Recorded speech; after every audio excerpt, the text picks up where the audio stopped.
Hello, good morning students. आज हम class 6 का चैप्टर 1 नंबर सिस्टम करेंगे, जो कि हम RS अग्रवाल की बुक में से ले रहे हैं। नंबर सिस्टम क्या होता है, कैसे क्वेश्चन सोल्व करते हैं, तो वो इस पूरी वीडियो में हम देखेंगे। लेकिन आज मैं ये सीरीज चला रही हूँ RS अग्रवाल क्लास 6 की, तो लेकिन आज इस वीडियो में ये एक इंट्रोडक्शन वीडियो है जिसमें हम प्लेस वैल्यू चार्ट पढ़ेंगे, क्वेश्चन 1 पढ़ेंगे। तो टॉपिक को क्लियरली समझने के लिए आप वीडियो को एंड तक देखना और आप वीडियो को लाइक, कमेंट और सब्सक्राइब करना मत भूलना। सबसे पहले बात करते हैं हम नोटेशन की, क्योंकि जब हम नंबर सिस्टम की बात करते हैं तो सबसे पहले आता है नोटेशंस, न्यूमरेशंस, न्यूमरल्स, डिजिट, फिगर्स क्या होते हैं। तो सबसे पहले बात करेंगे हम नोटेशन की कि किसी भी डिजिट्स को, किसी भी नंबर को हम किस तरह लिखते हैं, तो वो क्या कहलाती है। सबसे पहले आता है हमारा नोटेशन। जब हम किसी भी नंबर को फिगर्स के अंदर लिखते हैं तो वो कहलाता है हमारा नोटेशन। फॉर एग्जाम्पल, अगर आपने लिखा 4, 5, 6, 7, अगर हम अलग अलग लिखते हैं, 4 अलग, 5 अलग, 6 अलग, 7 अलग, तो ये कहलाती है हमारी डिजिट्स, ठीक है। और जब इन डिजिट्स को हम एक साथ लिख देते हैं फिगर के अंदर, तो ये कहलाती है हमारी नोटेशंस। इसी तरह बात करें हम न्यूमरेशंस की, जब इस नंबर को हम वर्ड्स में लिखते हैं तो वो कहलाता है न्यूमरेशंस।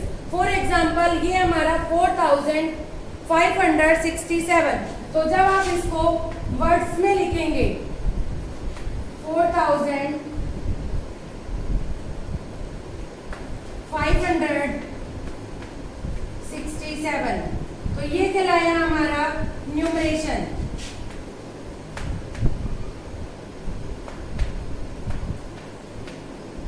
ठीक है स्टूडेंट्स, क्लियर कि नोटेशन क्या होता है। जब डिजिट्स को आप एक साथ फिगर में लिखते हैं तो वो कहलाती है हमारी नोटेशंस। और जब आप नोटेशंस को, जो हमारा वर्ड है, हमारी जो फिगर है, उसको आप वर्ड्स के अंदर लिखते हो, वो कहलाती है न्यूमरेशंस। इसके बाद आता है हमारा न्यूमरल। जो आपने नोटेशंस लिखी वही एक तरह से न्यूमरल कहलाता है।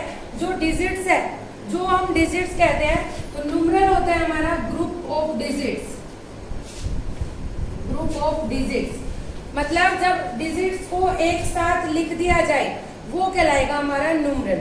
ठीक है स्टूडेंट्स, क्लियर हुआ आपको कि नोटेशन क्या होता है, न्यूमरल क्या होता है, इसके अलावा न्यूमरेशंस क्या होता है। अब बात करते हैं हम प्लेस वैल्यू चार्ट की कि प्लेस वैल्यू चार्ट कैसे बनता है। तो आइए देखिए, अब हम बात करते हैं इंडियन प्लेस वैल्यू चार्ट की। तो आप देख रहे होंगे बोर्ड पर मैंने already Indian place value chart बनाया है और यहाँ पर मैंने 2 एग्जाम्पल लिए हुए हैं। पहले हम प्लेस वैल्यू चार्ट को क्लियरली समझेंगे, उसके बाद एग्जाम्पल के थ्रू आपको क्लियर करती हूँ। तो सबसे पहले आता है हमारा, इधर साइड से स्टार्ट करेंगे हम हमेशा प्लेस वैल्यू चार्ट इस साइड से स्टार्ट करेंगे। टॉप पर आएगा हमारा वंस, उसके बाद आएगा थाउजेंड्स, देन लाख और उसके बाद करोड़। अब आप सोच रहे होंगे हमने तो बचपन से वंस के बाद 100 पढ़ा है, तो लेकिन आप ध्यान से देखो मैंने 100 भी लिख रखा है, क्योंकि वंस के अंदर ही 100 आता है। इसलिए वंस में देखो मैंने फिर से 3 कॉलम बनाए हुए हैं, वंस, टेंस और 100। ये तीनों चीजें हमारी वंस के अंदर आती है।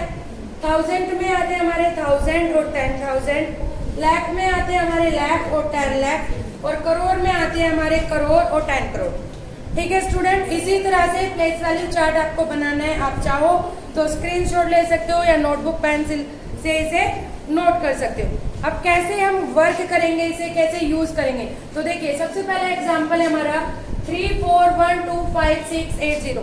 हम इसे इस डायरेक्शन से लिखना स्टार्ट करेंगे। सबसे पहले लिखेंगे 0, उसके बाद 8, उसके बाद 6, फिर 5, फिर 2, 1, 4 और 3। इस तरह से आप सारे डिजिट लिख लेंगे। तो अब आपको क्या करना है, लास्ट से देखो यहाँ 3 का पेयर है तो 3 एक साथ लिखना है। देखो मैंने आगे 2, 2 के पेयर बनाए हुए हैं, तो आपको 2, 2 डिजिट्स को एक साथ उठाना है। इधर 3 डिजिट को उठाना है, इधर 2, 2 डिजिट को उठाओगे, लास्ट में 1 बचती है तो 1, अगर 2 बच रही है तो 2 डिजिट को उठाना है। तो देखिए 3 के ऊपर क्या लिखा हुआ है, करोड़, तो क्या बना ये हमारा 3 करोड़।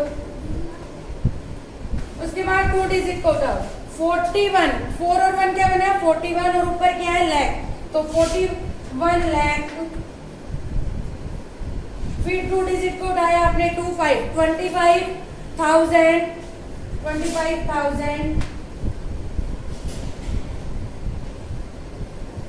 इसके बाद 3 डिजिट को उठाना है 680। ठीक है स्टूडेंट्स, समझ में आया। पहले तो आप क्या करेंगे, इस डायरेक्शन से वैल्यूज को प्लेस वैल्यू चार्ट में ऐड कर लेंगे। उसके बाद पीछे से स्टार्ट करना है। स्टार्टिंग में 3 डिजिट का आपको ग्रुप बनाना है, उसके बाद 2 डिजिट्स का ग्रुप बनाते हुए चलना है।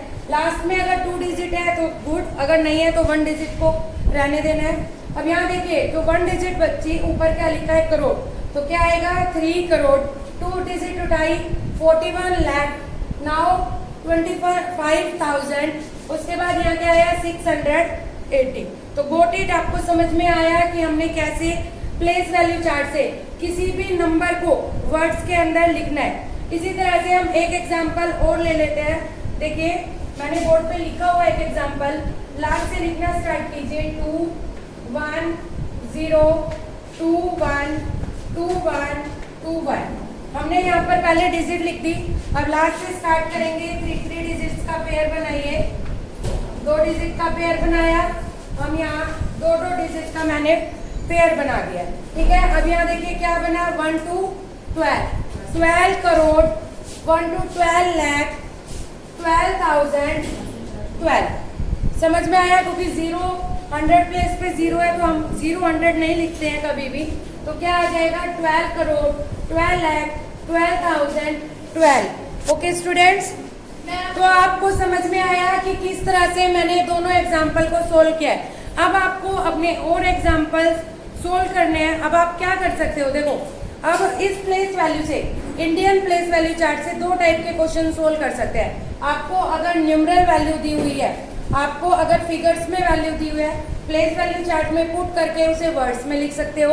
और अगर आपको वर्ड्स में वैल्यू दी हो, अब जिस तरह से मान लीजिए 12 लाख 12,000 वैल्यू दी हुई है, फॉर एग्जाम्पल हमने एक एग्जाम्पल ले लिया, तो अब आप इसमें वैल्यू पुट करके आप इनको फिगर्स में भी लिख सकते हो।